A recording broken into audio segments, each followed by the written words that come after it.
I'd be like, look, you either gonna just walk off your job or you just gonna have to do it. Like, I don't really know what else to tell you. He's sitting in the back like this, like, he's sitting in the back like this.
It is your boy Travis Kinley and your girl Danielle Melton coming back to you with another one. We are currently shut down at a Walmart in the middle of the desert. It has been an extremely hot day.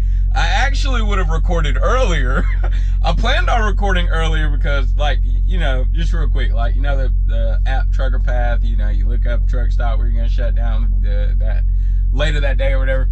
So everybody's like, great scenery, great view at the place where we shut down before we got to Walmart. Great scenery, great view, whatever, whatever. I'm like, oh, perfect place to record a video. I wasn't thinking, dude, it's going to be burning hot. 100 degrees. 100 degrees. 100 degrees. At one time, Dad said 109, and that's while the truck was off and, like, just in the on position. So, no videos were made until right now. Except I did like a simulator video, but so we're making a video right now to be productive because we aren't doing anything. We're shut down. We're not delivering until tomorrow morning.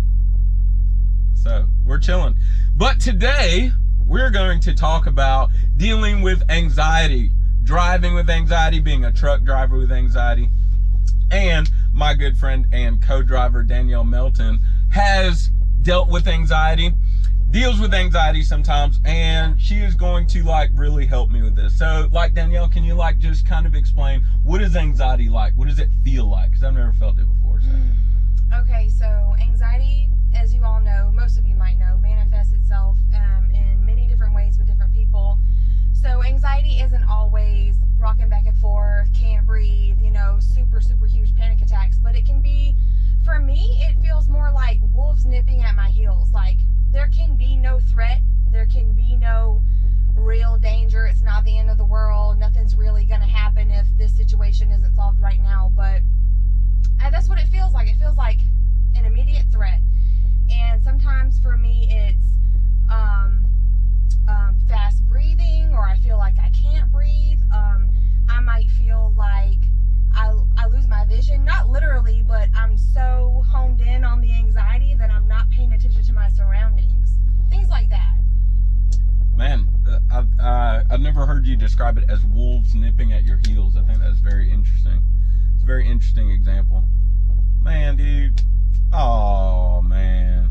There's a guy treating his dog all... Did he hit him? No, he, like, picked him up, threw him out of the way. Just because the dog was, like, standing on his mat. It's like a cute little dog, too. But anyways, you said wolves nipping at your heels. I thought that was a very interesting analogy. It's a good way to put that, illustrate that. So, like, how's that affected you being a truck driver? What was that like coming to prime and still dealing with that?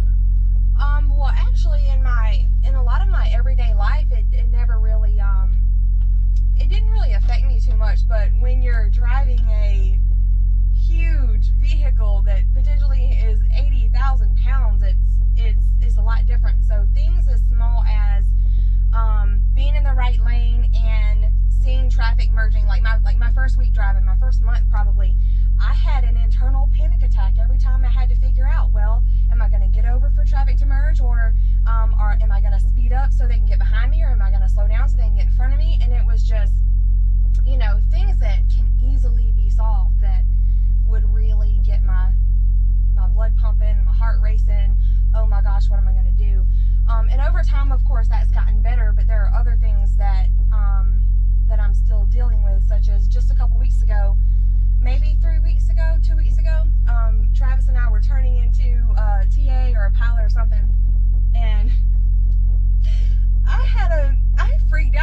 was like, hey, should I get to the parking lot through the fuel aisle or see what's around that mystery corner over there? And he's like, I don't know, you make a decision. And I had a full-blown meltdown over having to make that decision. And Travis couldn't understand, like, what's going on? Why does it feel that way for you? And after, you know, we had a little moment and got parked, I told him, I said, you don't understand anxiety, because there may be nothing real to be anxious about, but it's there in our heads. So. I don't. She's right. I don't understand anxiety, and that's why Danielle is needed for this video. Otherwise, I would have no value to offer you right now. Okay. Just making sure y'all can still see us. The sun's going down, but it's still pretty decent lighting. It's actually a pretty cool shot. But anyways, so yeah, that is interesting. But as I sit and we're recording this video and I'm listening to her though, like, I imagined when I was a driver, like when I first started driving, and like how I felt when I was dealing with the whole merge thing. Like now I just got this attitude like, bro, look, yeah, if you ain't gonna hit the gas, that's on you, cause if you get stuck on the side of my truck, it is not, there's no law that states I must move over to the left. Sure, it's kind for me to move over to the left, and I will try to move over to the left, but there's a car on my left. I'm not worried about you over there, cuz I'm not about to slam on brakes. Now I might be impeding the flow of traffic, breaking the law, right? But I remember when I first started, like, that was kind of a thing for me, and I was like, that made me nervous. Or like, I remember we talked about the construction zones with the barrier on the side of the road.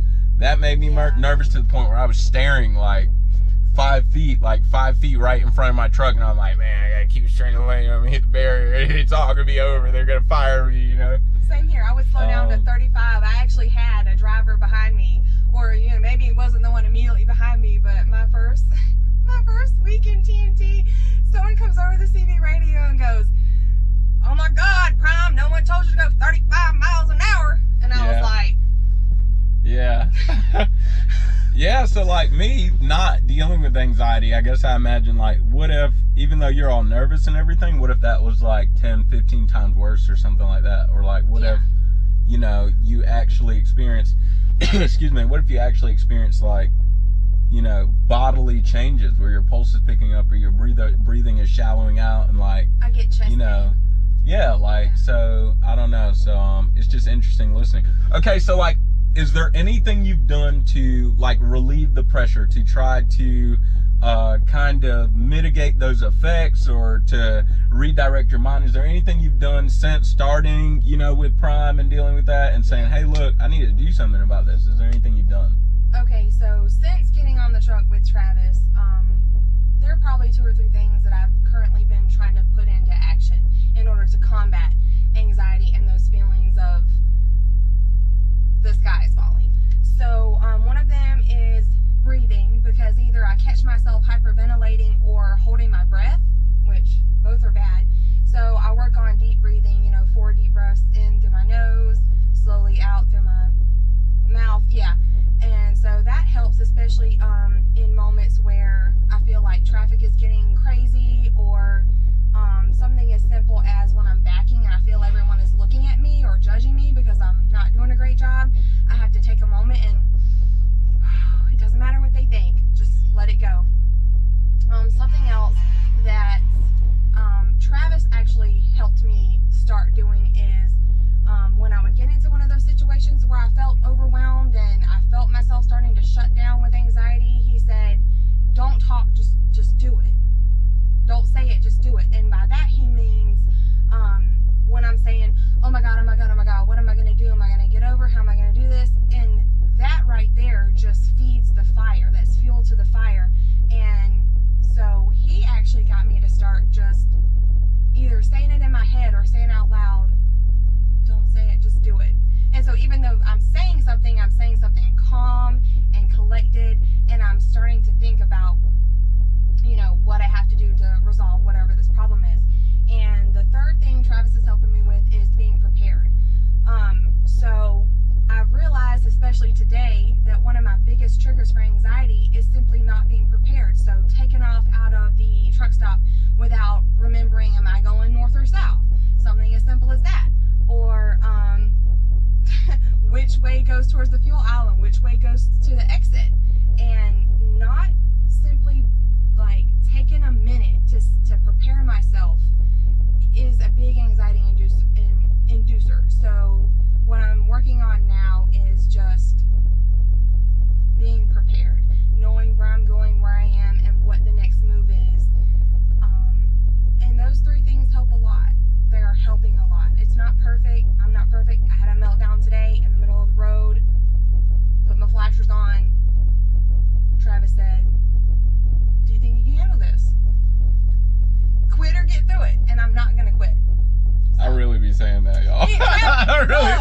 I'd be like, look, you either gonna just walk off your job or you just gonna have to do it. Like, I don't really know what else to tell you. He's sitting in the back like this, like, he's sitting in the back like this. I don't really know what else to do. Like, having a panic attack. Boom. Oh my god, I don't remember which way to turn, and Travis is going. Like, you want me? I don't really know what else is gonna happen. I'm just like, you're either gonna quit your job or you're gonna get it done. There's only two options. Especially like earlier, we were at a stop sign or something, so it's like you're either gonna put it in neutral and pop the brake, or you're gonna have to make a decision. Like, I could sit here all day. I'm off duty. Like, you know what I mean? There was nobody behind us, though. We weren't like, you know, it was. But the wolves were at my heels. Yeah. There was no one behind and I could us. tell, though. I could tell. Yeah. So. But at the same time, I feel like it was a good learning opportunity, though. Yeah. There was no traffic. We weren't holding anybody up. We weren't in the way. It was like, if you could imagine just exiting a truck stop and there's a stop sign right there. It's like, stop sign, road to truck stop. No other traffic, really. And then some dirt road or whatever after the truck stop. But, so it was a really cool learning opportunity. So that's awesome. I'm really glad we did this video. I actually learned, like, we didn't really plan this video. We're just flowing and freestyling. Dog is off leash, y'all. Puppy. I know. It's hard to stay focused when there's a cute little. Shout out to Remy, driver lineup dog, driver lineup mascot. Okay, Eric / Jenna, or what? I made up Jarek. Did I make up Jarek or Jarek or Ariana? I think I said Jarek when I'm addressing both of y'all. So shout out to Jarek from driver lineup, y'all's new mascot. We're gonna call Remy y'all's new mascot. That's the driver, and that's not even y'all's mascot. That's the whole driver lineup community's mascot. So shout out to the driver lineup community. If you are not in the driver lineup community, you can find all of the information in the description. We have a Discord. We have a Mighty Network. We are out here. You can check us out on OTR Crew. There is now an OTR Crew YouTube channel, which I'll start leaving that link in the description. It may not be in this video, but you can see it in future videos. My contact information is in the description as well if you want to contact me. Maybe you're thinking about coming to Prime. You want somebody to join alongside you on your journey. As well, you can contact Danielle for the time being. Probably shouldn't have said that, because if you watch this video a year from now, you cannot contact Danielle on my contact description. But if you want to send a message to Danielle, you can use my contact description. I will forward it to her. If it's an email, I'll forward it. If it comes on a business phone, I will just let her know she got a freaking text message or a voicemail or something that she needs to respond to eventually. And maybe you want to reach out to her and talk to her about the anxiety. Nevertheless, Danielle, I really appreciate this. Looks like we are losing daylight, so I have a preview on my phone. Pretty tight, right? Now I'm trying to look at the phone from the side of the camera. Anyways, so that's how I was like, oh man, cool lighting. Look at the lighting.